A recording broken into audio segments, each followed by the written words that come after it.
Two people wake up at 6 in the morning in the same neighborhood, in the same type of apartment, with the same salaries deposited into the account on the 5th. One goes straight to the phone, opens the feed. She spends 40 minutes scrolling aimlessly. The other goes to the kitchen and makes coffee, and opens a small worn notebook full of notes. 15 minutes later, this second.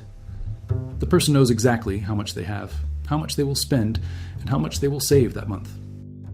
It may seem like a minor detail. It's not, because the difference between those who remain trapped in the cycle of financial hardship and those who start getting out of it is rarely about the salary. It's about what you do in the first 60 minutes of your day, in the choices that seem too small to matter, and in the habits you. It repeats itself without realizing it is repeating itself. There is a set of daily practices, simple, accessible, and without needing an expensive course. Or some convoluted spreadsheet, which makes it mathematically very difficult for you to remain poor.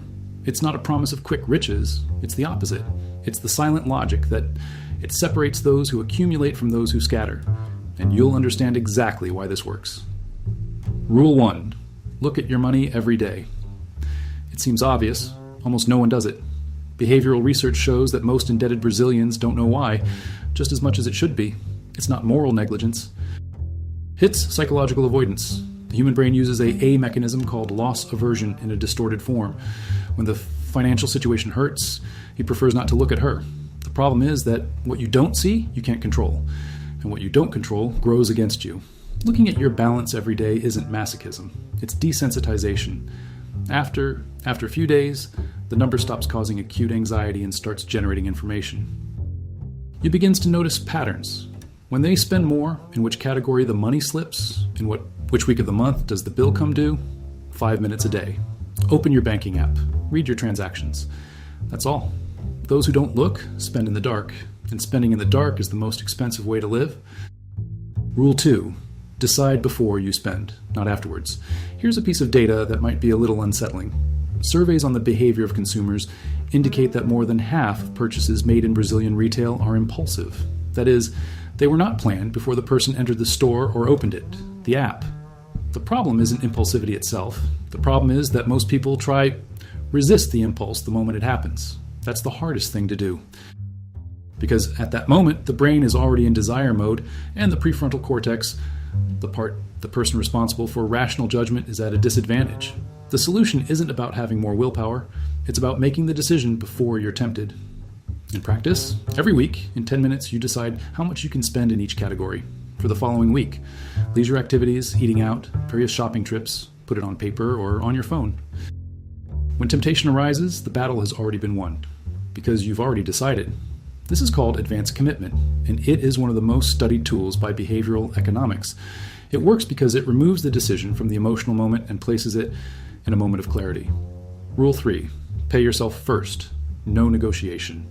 Meet Rodrigo, 32 years old, systems analyst, reasonable salary. For years, Rodrigo's plan was this: pay all the month's bills, and if there's anything left over, to store. There was almost never any left over. When there was, it was always a small amount.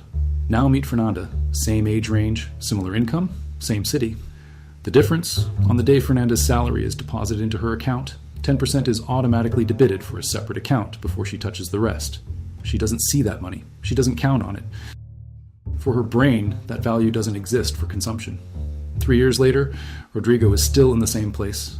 Fernanda has a reservation that this corresponds to almost 8 months of your salary. Paying yourself first is not a motivational metaphor. It's a technical instruction. Automate a transfer to happen on the same day as your payday to an account. Different, preferably without a linked card. The amount can be small at first. 50 raise a month already breaks the cycle. What matters is that it happens before anything else. Another expense without internal negotiation, it's not possible this month. What you don't see, you don't spend. It's that simple. Rule 4. Reduce. One fixed expense per month. People spend a lot of time trying to cut out excesses. The coffee break, the snacks, the app, weekend leisure. All of that matters, but there's a category of spending which drains much more and receives far less attention.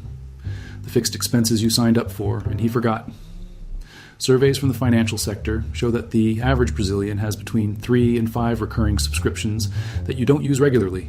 Streaming, apps, services of gym memberships, overpriced phone plans.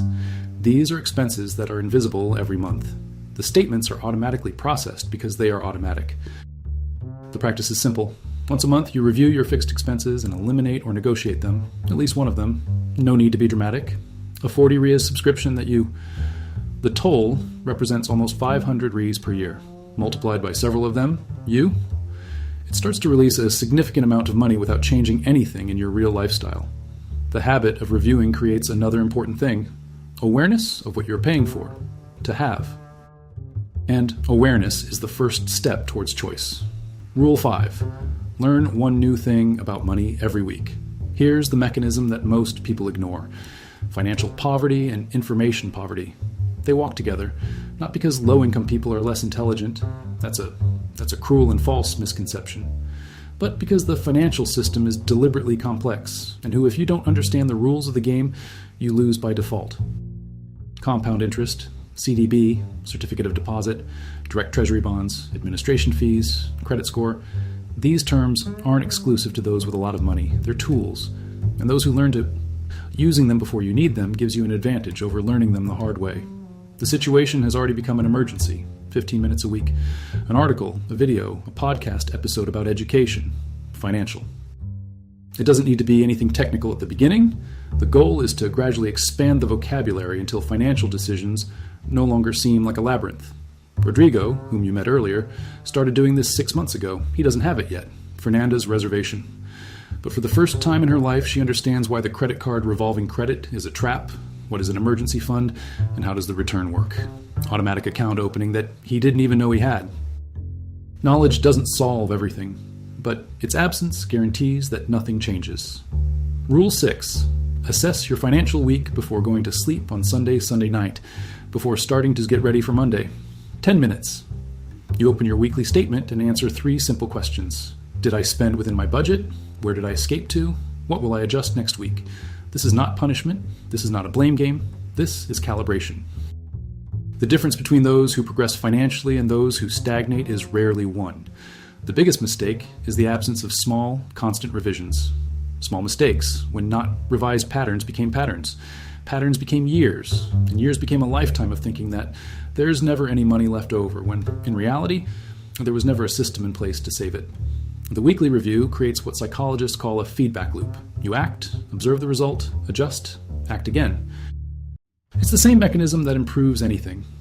Human skill, from sports to music, applied to money. Without review, you are blindly repeating behaviors. With it, you are learning, with their own lives. Remember the 2 people who woke up at 6 a.m. at the beginning of this conversation? The one who went to the feed left the room without any new information about her reality, financial. The one who opened the notebook came out knowing exactly where she was and where she was going. Neither of them is more intelligent, more disciplined by nature, or more privileged. The difference lies in the systems they built, or failed to build. Poverty is rarely an event. It's a set of habits that are repeated without review, decisions made on impulse based on information that never arrived at the right time.